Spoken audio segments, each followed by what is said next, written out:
Jumpa kembali dengan saya Tari Ayu Oktaviana, calon guru penggerak angkatan 9 SMA Islam Plus Amali Kabupaten Lombok Timur. Pada kesempatan kali ini saya akan mewawancarai dua kepala sekolah tentang bagaimana cara pengambilan keputusan jika mengalami kasus dilema etika. Assalamualaikum Pak Hamzan, bagaimana kabarnya hari ini? Waalaikumsalam warahmatullahi wabarakatuh. Alhamdulillah. Alhamdulillah baik ya. Nah, Pak Hamzan, kali ini saya ingin melakukan wawancara terkait pengalaman Bapak sebagai kepala sekolah, terutama dalam pengambilan keputusan yang selama ini Bapak lakukan dalam kasus-kasus baik itu dilema etika maupun bujukan moral. Di mana dilema etika itu kasus benar melawan benar dan bujukan moral itu kasus benar melawan salah. Nah, untuk pertanyaan yang pertama ini, bagaimana Bapak dapat mengidentifikasi kasus-kasus yang merupakan dilema etika atau bujukan moral? Ya, baik. Terima kasih atas kesempatannya yang telah diberikan tadi. Jadi, kami pernah mengalami siswa kami itu ada sebuah masalah.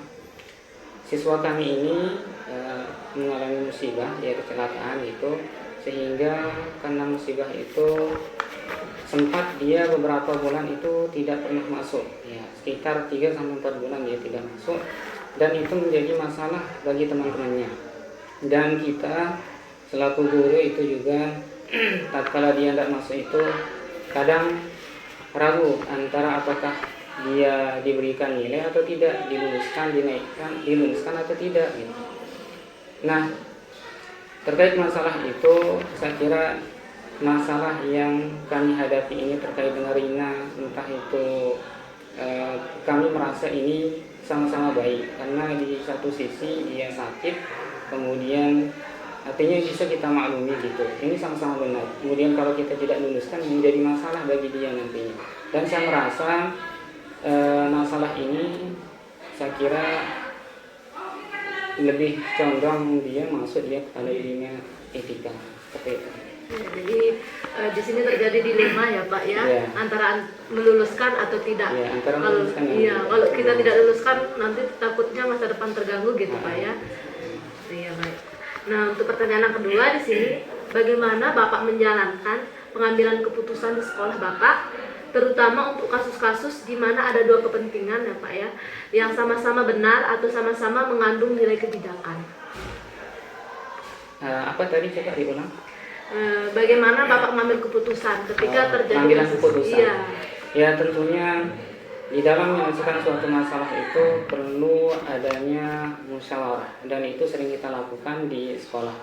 Tentunya musyawarah yang kami lakukan itu tidak hanya kita selaku guru, tapi kami mengundang komite atau yayasan, sehingga masalah yang tidak hanya kita yang menanggung tapi kita selesaikan secara bersama seperti itu.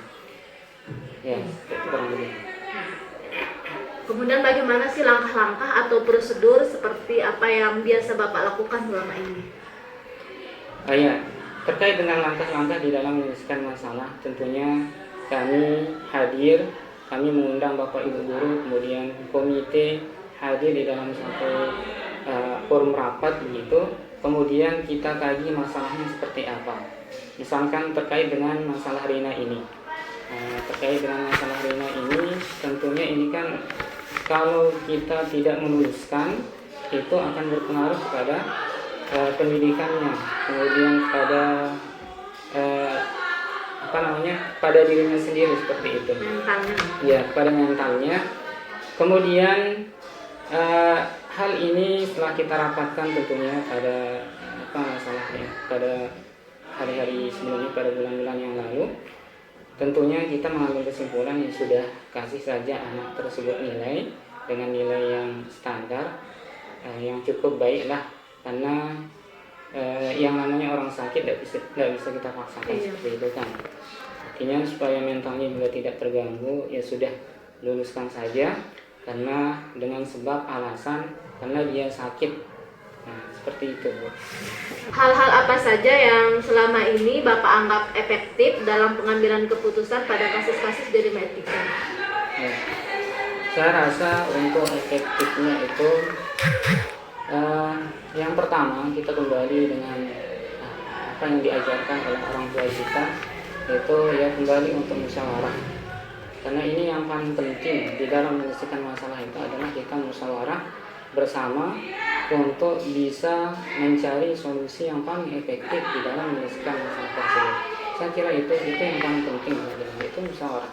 Kita rundukkan bersama terkait masalah apapun itu. Musyawarah Pak ya. Ya. Kemudian di sini, jadi selama ini yang merupakan tantangan yang Bapak rasa itu dalam pengambilan keputusan pada kasus-kasus dedima etika itu seperti apa? Ya, tantangannya pernah kami juga mengalami terkait dengan masalah yaitu pengadaan kantin di sekolah dengan masyarakat yang ingin juga kalau kita mengadakan kantin di sekolah itu tentunya ini akan berdampak positif bagi anak-anak kita, artinya dia tidak terganggu dengan pembelajarannya. Nah, kemudian masyarakat itu karena kita swasta gitu, dan peran masyarakat pada kita itu sangat besar di dalam pembangunan sekolah kita ini. Nah, di samping yang lain itu ketika kita mengadakan kantin, tentunya para pedagang-pedagang yang ada di luar itu seolah-olah itu dirugikan seperti itu. Sehingga saya merasa ini adalah tantangan yang paling besar yang pernah saya alami terkait dengan ini. Sehingga setelah kami mendapati masalah ini, kami undang Bapak Ibu guru, kami datangkan komite, kemudian bahkan kami undang juga para pedagang terkait untuk bagaimana cara kita menyelesaikan masalah ini. Adapun langkah-langkah kami dalam menyelesaikan masalah ini yaitu pertama kami undang, kemudian kami buat perjanjian-perjanjian. Kalau seandainya tidak diadakan kantin di sekolah, ya sudah kita punya perjanjian. Artinya siswa-siswi itu apabila sudah jam masuk itu, maka para pedagang itu harus dia mengingatkan pada anak-anak. Nah, itu supaya antara kita sekolah dengan masyarakat itu terjadi kerjasama yang baik. Artinya kita sama-sama diuntungkan, tidak dirugikan antara satu dan lain. Nah, apakah Bapak memiliki sebuah tata kelola atau jadwal tertentu dalam sebuah penyelesaian kasus dilema etika? Apakah Bapak langsung menyelesaikan di tempat atau mungkin memiliki sebuah jadwal untuk menyelesaikannya, bentuk atau prosedur seperti apa yang Bapak jalankan? Tentunya ini kembali kepada masalahnya apa. Kalau masalahnya itu bisa diselesaikan hari itu, ya kita selesaikan hari itu. Tapi kalau seandainya tidak bisa diselesaikan hari itu, artinya kita punya jadwal tertentu. Artinya harus kita mengundang guru-guru, komite sekolah, yayasan untuk menyelesaikan suatu masalah itu. Jadi tergantung masalahnya. Kalau masalahnya itu kecil bisa diselesaikan hari itu, ya kita selesaikan hari itu. Tapi kalau seandainya masalahnya besar, kemudian tidak memungkinkan untuk menyelesaikan pada hari itu, ya kita jadwalkan dengan mengundang Bapak Ibu. Jadi tentunya Bapak menganalisis dulu masalahnya ya, kalau memang bisa selesaikan cepatnya saja. Cepatnya. Mengundang masalah itu tidak baik. Benar. Iya Pak. Nah, adakah seseorang atau faktor-faktor apa yang selama ini mempermudah atau membantu Bapak dalam pengambilan keputusan dalam kasus-kasus dilema etika? Iya, tentunya di dalam menyelesaikan masalah ini kita harus banyak orang. Tentunya kita mengundang ada komite yang menjadi pimpinan kita juga di atas. Kemudian selain daripada itu, guru-guru tentunya kita libatkan. Kemudian terkait misalkan masalahnya dengan masyarakat, kita undang juga kawil. Kemudian kita undang juga tokoh agama di dalam menyelesaikan masalah kita. Tentunya di dalam menyelesaikan masalah itu tidak hanya satu orang, tidak hanya 2 atau 3 orang, tapi kita membutuhkan pemikiran-pemikiran yang banyak sehingga masalah itu bisa diselesaikan dengan solusi yang kita munculkan secara bersama. Nah, dari semua hal yang telah disampaikan tadi, pembelajaran apa yang dapat Bapak petik dari pengalaman Bapak dalam mengambil keputusan dilema etika ini? Ya, dari apa yang sudah disampaikan tadi itu, saya kira di dalam menyelesaikan masalah yang paling penting itu adalah hendaknya kita bermusyawarah.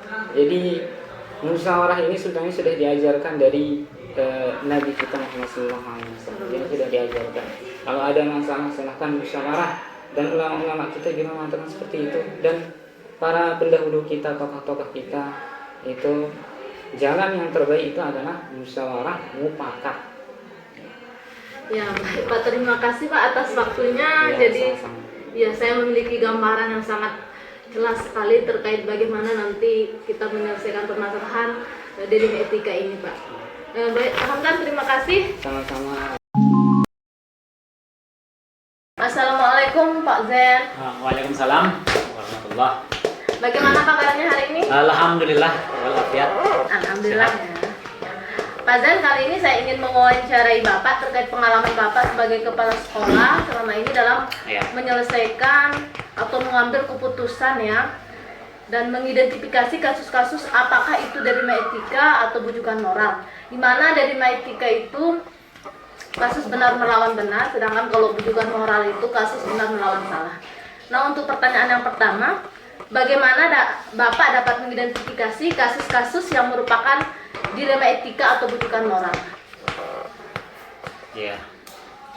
Pengalaman saya ya selama beberapa tahun menjadi kepala sekolah di sini, bahwa kita telah melihat berbagai macam ya kejadian-kejadian yang ada di dalam sekolah. Contohnya kadang anak yang berprestasi itu, nah itu kan ketika dia mengalami musibah seperti itu kan, atau tidak pada awal-awal semester dia rajin, kemudian dapat prestasi yang baik, kemudian setelah naik ke tingkatannya lebih tinggi ada sedikit perubahan karakter, kemudian karena dia sudah merasa lebih dewasa sehingga tingkah lakunya semakin berubah seperti itu. Kadang dia tidak serajin yang di semester sebelumnya. Nah itu sebenarnya tugas Bapak Ibu gurunya bagaimana menyikapinya. Kemudian kalau tidak bisa langsung disampaikan kepada kepala sekolah. Tapi pengalamannya yang kemarin itu anak itu kan tidak pernah masuk karena mungkin dia berprestasi kemudian mendapatkan musibah kan, kecelakaan contohnya di sini itu. Dia itu tidak pernah masuk selama, bahkan tidak ikut semester kemarin kan. Tetapi supaya adil, Bapak Ibu gurunya kita khususkan untuk memberikan pelajaran tambahan. Nah, seperti itu. Sehingga teman-temannya di sekolah tidak merasa oh ini spesial seperti itu kan. Nah, kita kasih dia tugas tambahan, kemudian semesternya kemarin kita kasih juga sama, tapi dengan cara ke tempat anak itu karena dia tidak bisa kesini kan. Nah, kita yang Bapak Ibu guru yang kesana memberikan soal seperti itu. Berarti Bapak ke rumahnya ya? Ya. Nah, untuk bagaimana Bapak menjalankan pengambilan keputusan di sekolah Bapak, terutama untuk kasus-kasus di mana ada dua kepentingan yang sama-sama benar atau sama-sama mengandung nilai kebijakan? Ya, caranya kita lihat dulu mana yang proporsinya bagus, jadinya tidak mengurangi yang semestinya harus dilakukan seperti itu. Contohnya kalau memang itu perlu, itu dilakukan, tetapi tidak mengebelakangkan yang perlu juga seperti itu. Baik Pak. Kemudian bagaimana langkah-langkah atau prosedur apa yang biasa Bapak lakukan selama ini? Langkah-langkahnya ya, yang pertama tadi kan kita identifikasi dulu. Iya. Nah, apa sih penyebabnya? Terus kenapa anaknya seperti itu, siswa itu kenapa dia seperti itu, apa yang melatar belakangi anak itu bisa seperti itu. Nah itu dilihat nanti di wali kelas, kemudian disampaikan ke guru BP, nah baru disampaikan kepala sekolah. Kemudian nanti masalah-masalah yang diidentifikasi itu yang kita rembuk bersama untuk bagaimana solusi untuk menyelesaikan masalah tersebut, sehingga tidak ada namanya guru yang atau kepala sekolah yang pilih kasih lah seperti itu kan. Nah itu sehingga tujuan pembelajaran yang ditujukan, apa tujuan dari sekolah itu dapat tercapai secara maksimal dan merata. Baik, Pak. Kemudian hal-hal apa saja yang selama ini Bapak anggap efektif dalam pengambilan keputusan pada kasus-kasus di dunia etika? Ya, yang paling efektif ya tadi Musyawarah. ya musyawarah mufakat, kemudian mengambil solusi yang tidak Merugikan. ya yang tidak merugikan anak tersebut, karena setiap anak itu wajib mendapatkan yang baik lah dari sekolah untuk ilmunya itu, walaupun dia miskin, kaya, kemudian dia kekurangan atau disabilitas dan sebagainya itu perlu juga mendapatkan perhatian yang sangat baik dari sekolah. Jadi kepentingan anak itu ya, yang Bapak untuk dahulu. menuntut ilmu itu Iya. wajib soalnya. Baik, Pak. Hal-hal apa saja yang selama ini merupakan tantangan dalam pengambilan keputusan pada kasus-kasus di dunia etika? Kalau tantangan itu banyak, baik dari segi siswanya kemudian gurunya, karena berbeda-beda mata pelajaran, berbeda juga anak itu untuk menangkapnya kan, ya, seperti itu. Sehingga perlu guru itu terbuka lah seperti itu, tentang kejadian-kejadian yang dialami dalam proses belajar mengajar, sehingga kita tahu dan Bapak Ibu gurunya tahu, kemudian siswa tahu juga apa yang perlu dan harus diadakan oleh Bapak Ibu gurunya. Kemudian Bapak Ibu gurunya perlu merubah cara bagaimana supaya anak-anak itu dapat menerima atau semangat lah, termotivasi dalam belajar. Baik. Nah, apakah Bapak memiliki sebuah tata cara atau jadwal tertentu dalam sebuah penyelesaian kasus di dunia etika?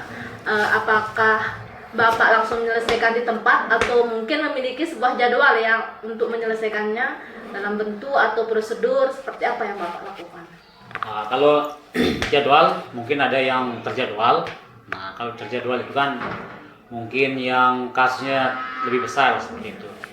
Kalau yang langsung di tempat itu mungkin ketika Bapak Ibu gurunya memerlukan bimbingan, nah itu langsung kita berikan solusi atau kita cari titik temu. Nah seperti itu.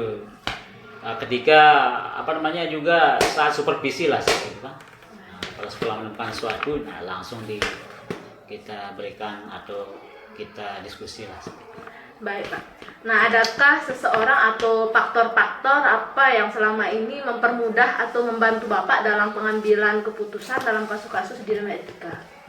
Faktor yang mempermudah ya? Iya.